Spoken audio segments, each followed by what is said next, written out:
اس دنیا میں جہاں ہر طرف شور برپا ہے، لیکن ایک ایسا شور جسے دبا دیا گیا ہے۔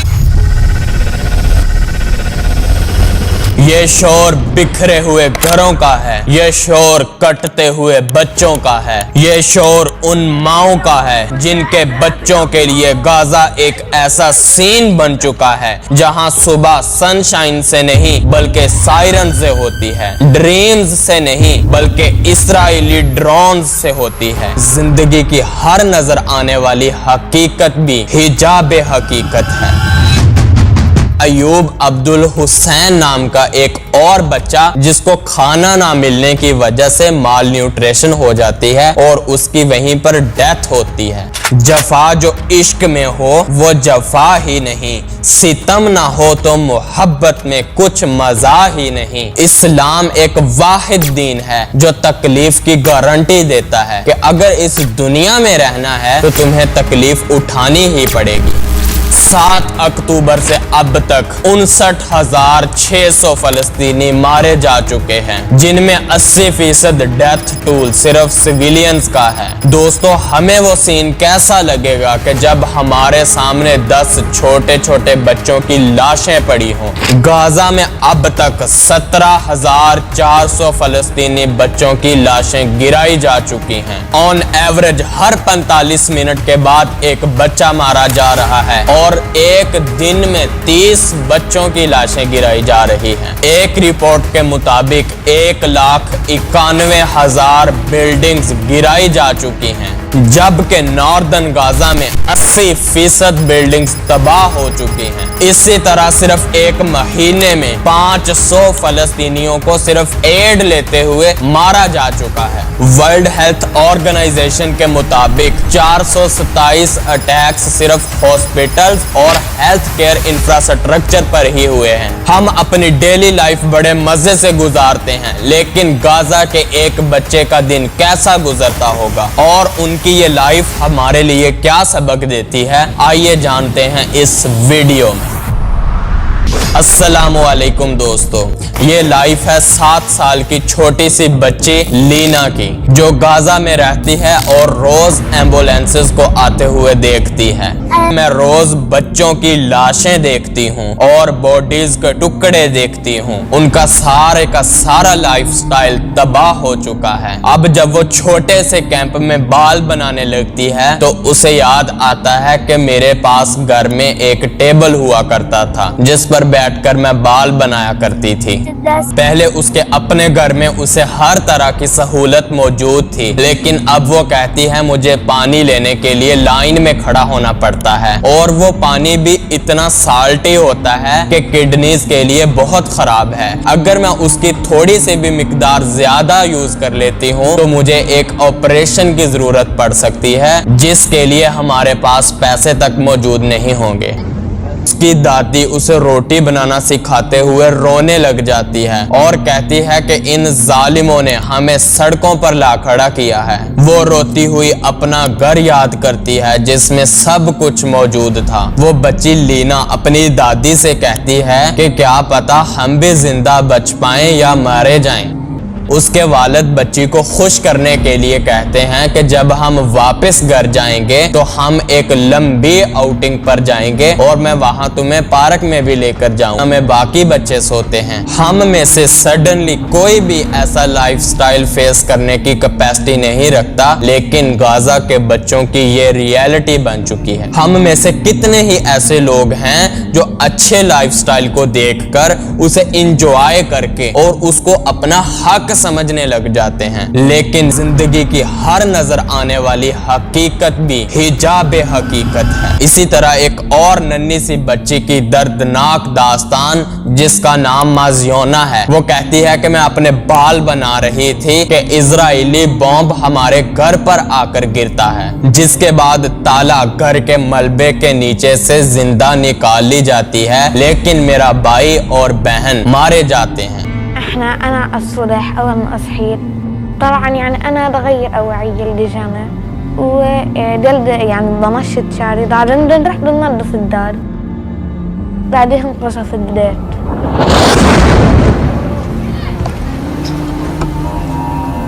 لما اليهود كشفوا الدار عنا، أنا وماما بنفس الشارع، الدار كانت تحت الأنقاض واخواتي استشهدوا. اور اس لڑکی کا چہرہ ایک طرف سے بری طرح ڈیمیج ہو جاتا ہے.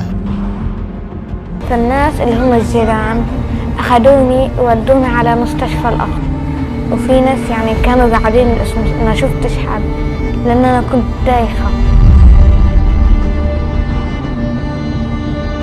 اسی طرح 28 مارچ 2024 میں ایک اور بچہ کھانا نہ ملنے کی وجہ سے مال نیوٹریشن کا شکار ہو جاتا ہے، جو کہ ایک ایسی بیماری ہے کہ انسان کے اندر جب انرجی امبیلنس ہو جاتی ہے اور اسے بیسک خوراک بھی نہیں ملتی، تب انسان اس بیماری کا شکار ہو جاتا ہے. اسی طرح 1 جون 2025 میں ایک اور بچہ اسامہ، جو کہ خوراک نہ ملنے کی وجہ سے اسی مال نیوٹریشن کا شکار ہو جاتا ہے. اسی طرح ایوب عبدالحسین نام کا ایک اور بچہ جس کو کھانا نہ ملنے کی وجہ سے مال نیوٹریشن ہو جاتی ہے اور اس کی وہیں پر ڈیتھ ہوتی ہے. اسی طرح کچھ بچے بلڈنگز کے ملبے تلے ایسے پھنسے ہوتے ہیں کہ انہیں 10 بندے مل کر بھی نہیں نکال پا رہے ہوتے.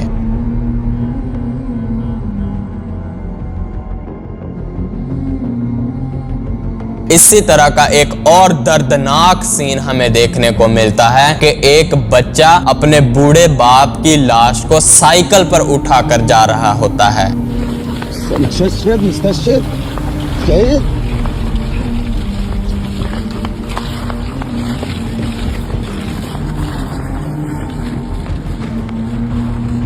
ان سب کے بیچ ایک سوال تو اٹھتا ہے کہ آخر ان بچوں اور معصوم عورتوں کا کیا قصور تھا؟ انہوں نے تو جنگ اپنے اوپر مسلط کی بھی نہیں تھی. آخر حماس نے اتنے سارے بچوں کو جنگ کی بینٹ کیوں چڑھا دیا؟ یہ بات تو ان فلسطینیوں سے پوچھنی چاہیے جو اس ظلم کا شکار ہیں. اگر تو وہ فلسطینی حماس کو گالیاں نکال رہے ہوتے، ان کو برا بلا کہہ رہے ہوتے، تب تو یہ سمجھ میں آتا تھا کہ حماس ان کی ترجمان نہیں ہے اور حماس نے جو بھی کیا ہے وہ غلط کیا ہے ان لوگوں کے ساتھ. لیکن حماس کے جب کچھ نوجوان باہر آتے ہیں اور فلسطینی بچے ان کو دیکھتے ہیں تو دوڑ کر ان سے ملنے جاتے ہیں، ان سے سلام لیتے ہیں اور انہیں اپریشیٹ کرتے ہیں. اور جب ان فلسطینیوں کو یہاں سے نکلنے کا کہا جاتا ہے تو وہ جانے سے انکار کرتے ہیں. اور حماس کو تو اتنی پبلک سپورٹ ملی تھی کہ 2006 میں حماس نے الیکشن بھی جیتا تھا. اور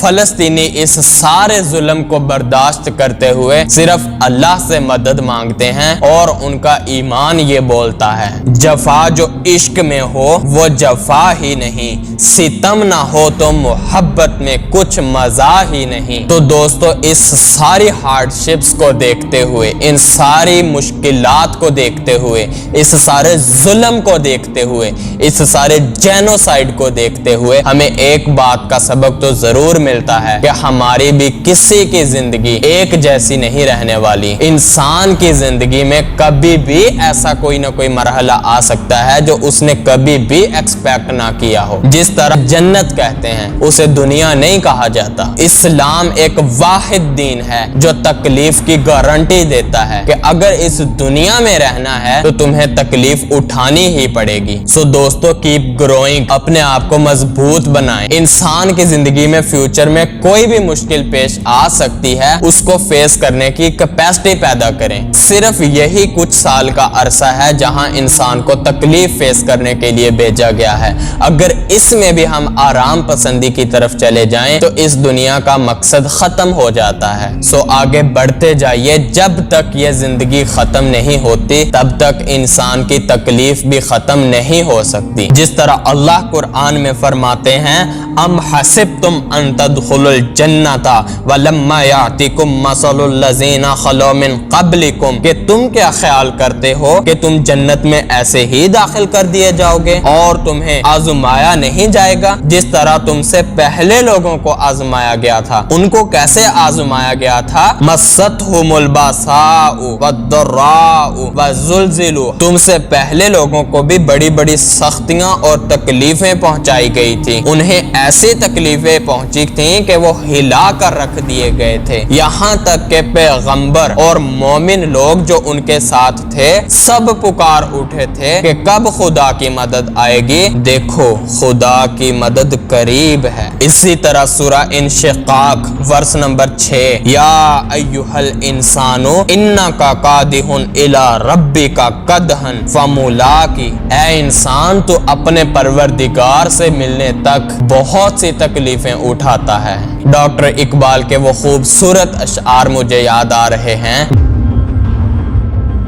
ستاروں سے آگے جہاں اور بھی ہیں، ابھی عشق کے امتحان اور بھی ہیں، تھی زندگی سے نہیں یہ فضائیں، یہاں سینکڑوں کارواں اور بھی ہیں، قناعت نہ کر عالم رنگ و بو پر، چمن میں اور بھی آشیاں اور بھی ہیں، اگر کھو گیا ایک نشے من تو کیا غم، مقامات آہو فغاں اور بھی ہیں، تو شاہی ہے پرواز ہے کام تیرا، تیرے سامنے آسماں اور بھی ہیں، اسی روز و شب میں الجھ کر نہ رہ جا کہ تیرے زمان و مکان اور بھی ہیں، گئے دن کے تنہا تھا میں انجمن میں، اب یہاں میرے رازداں اور بھی ہیں۔